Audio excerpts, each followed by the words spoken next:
What's up, YouTube? This is your boy, the Chocolate Nomad, and I'm very excited about 2019. I had a great year in 2018, and before I get started, I want to hope that everyone had a great beginning in their new year, and I hope that you have a great year coming up in 2019 and fulfill all your New Year resolutions, whatever the case it may be. And my first vlog, some of the things I'm going to talk about, I'm going to be talking about some things, a list of things between safety all the way up to saving money. And these tips come from my experiences only.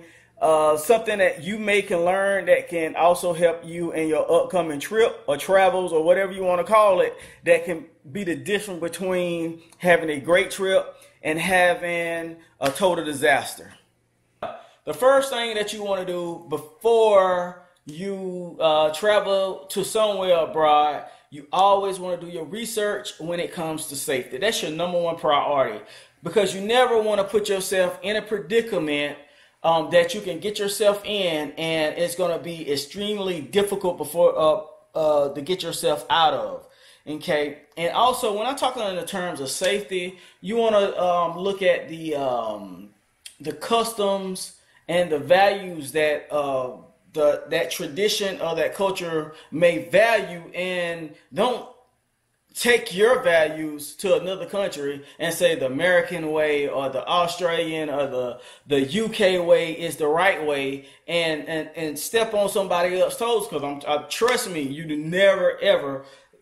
Not that I have the experience, but looking at a lot of episodes of Locked Up Abroad, you never want to put yourself in that predicament. And also, you always want to look at some YouTube videos, a Google search, or whatever search engine you may use, custom scams that people have encountered before they went to a destination. And if you already have that pre-knowledge before you go to that area, you know what to look for, and you know how to prevent yourself from getting into that predicament. Okay, the number two thing that we're going to cover on the list, that's very important, is saving money. And that is some people number one priority. But some ways that you can save money: when you create your itinerary, you want to look at every move that you make. For example, let's take for traveling from point A to point B. Some of the things that you want to do. If you do your research ahead of time, instead of catching a taxi, for example, when I was in the Dominican Republic, I caught a taxi from the airport to my hotel, which were $30. But I later found out that I could have used the public transportation and catch that from the airport to my hotel, and I would have been charged less than $1. So if you do the math and you save money for every little activity you do, every accommodation, every night that you stay, that money continues to accumulate, and you can save a whole lot of money. And the money that you save, you can put that elsewhere, such as another trip, food, an extra excursion or whatnot. So that's the number one thing. That's the second thing that you want to do on your list. You want to see ways that you can save money. All right. The third thing on the list we're going to be talking about passports and visas. Okay.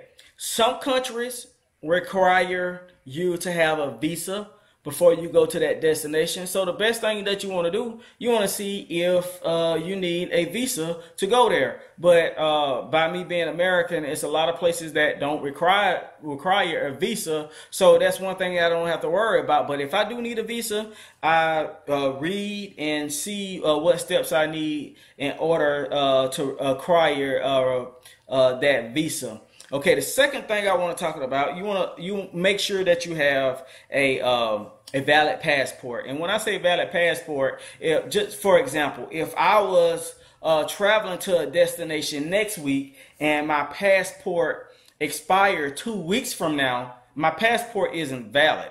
I have to make sure I have at least 6 months additional on top of that date to wherever I travel on top of my passport. For example, if I was going to a destination outside of the country in December, and my passport expires in January. It's not a valid passport. You have to have at least 6 months when you come back from that destination. So if your passport is about to expire, you cannot go to a destination outside of the U.S. So you want to make sure that you have a valid passport. That's your third most important thing on the list. That's what I think, if not your first. All right. The fourth thing that you want to do on your list, you want to make sure you check with your phone provider and see will your phone work to wherever you're going, so that you won't have to buy an additional SIMs card if you actually need your phone outside of the US. Because if your phone give you a pass or it give you some kind of discount and it's much cheaper than the SIMs card, you might want to go with that option. Because I know when I went to China, I spent $30 on a SIMs card that didn't work. I tried to get my money back, and I didn't make a big fuss about it, because when I did try to get loud with the people at the airport, I saw some cops coming up, and I don't want to be on the episode of Locked Up Abroad. So they were nice about it. They gave me another SIM card. It worked for a little bit, and that was it. It went out right when I came back to the airport, and I got on my plane, and that was it. So I felt like I was cheated out of $30. So, but if I would have known that Verizon had worked over there in China, and it was going to only cost me $10 a day, and I actually really didn't even need my phone, I probably would have went with that option, and I probably would have saved myself at least $20. So before you go anywhere, you might want to check with your provider and see if they offer some kind of pass or some kind of discount to wherever you go. The fifth thing on my list is medication.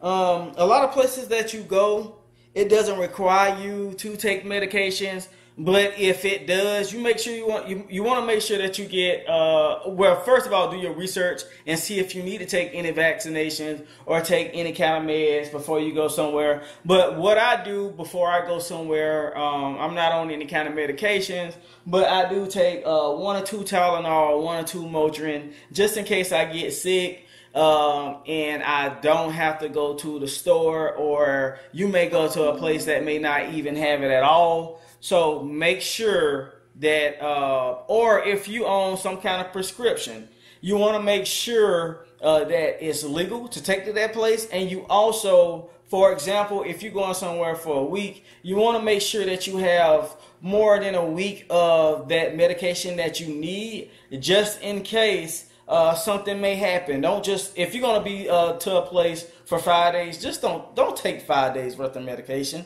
You never know what can happen. A natural disaster maybe can happen in that place. So you make sure you can take as much as possible. That's not going to interfere with your luggage, and that you're probably going to have enough just to sustain you, just in case anything happen in your duration on your trip. One of the other most important things on the list is finances. For example, and when I say finances, when you plan your trip, one of the most important things that you need to do, you need to know how much money you need throughout the duration of your trip. But one thing that you want to add is emergency funds, because you never know what can happen. For example, if you miss your flight, sometimes companies, they may not reimburse you. So you make sure you want to have some emergency cash, another method of funds to get yourself back to your destination, because you never know. You may have to be to work at a certain period of time, or you may be taking care of family members. So you always want to make sure that you have some emergency money wherever you go. All right. Another thing that's on the list is driving permits. Some countries require you to have a driving permit before you drive. So you may want to do your research. Just Google it and see if you need a driving permit and what it requires for you to get a driving permit. Sometimes it only requires for you to take a test online, or you pay a small fee, just saying that you know the rules and the regulations, or that you have read a manual about some of the instructions that they have over there in that country. Also, if another way you can save money, I forgot to bring this up, is one time when I went to Southeast Asia, I was catching a taxi everywhere, and it was extremely cheap.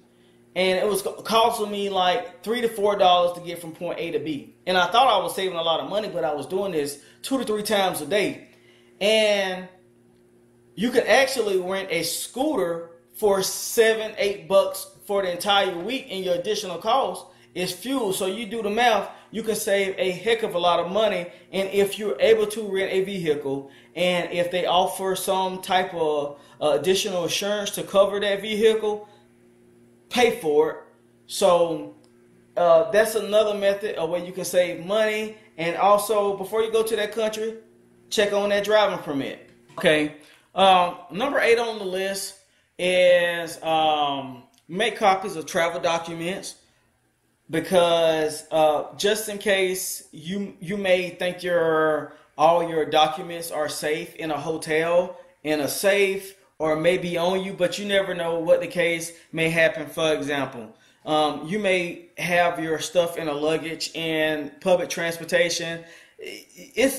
There's a probability that you can get into an accident. There's a probability that your stuff can be lost on an airplane. There's a probability that someone can come in, maybe a scam that can even go into that safe and take your documents and your money along with you. So therefore, if you have an extra form, just in case you get yourself in that predicament, that extra form would be a lifesaver. So always take an extra form. Make sure that it's color copy, not black and white, but make sure that form is color copy, because 9 times out of 10, foreign countries like to see color copies of your documentation. All right. One quick thing that you want to do before you go to another country is you always want to look and see what type of weather is in that country, so you can better mentally prepare yourself before you get there, and you can also pack the appropriate clothing so you can have a more enjoyable trip. Okay, last thing but not least, one thing that you want to do, you want to always communicate with someone back home just to let them know you're okay, because if someone don't hear from you 3, 4, 5 days, everybody going to go into this panic, possibly create a false alarm saying that this person is missing, could be in danger. So it doesn't even have to be by phone. It can be by email, or you can also put up posts on Snapchat, Facebook, Instagram, whatever the social media platform may be. So always keep in touch with someone, and always let someone know that you're safe and that you made it to your destination and that you're doing okay. Oh, yeah. Before I go, one thing I like to share with my followers and who's ever watching this video. This is my first video of 2019. One thing, what I would like to do, I would like to I have a goal to reach in 400 subscribers and also 10,000 views, which I'm halfway there. And also I challenge people to do a good deed and keep the cameras rolling and share that good deed on YouTube, which I'll be doing the same thing, not just where I live, but also when I travel abroad, and I will keep that posted. So before you leave, I want you to go ahead and subscribe and hit the bell button to my YouTube channel, and I hope that everyone have a successful year. Peace out.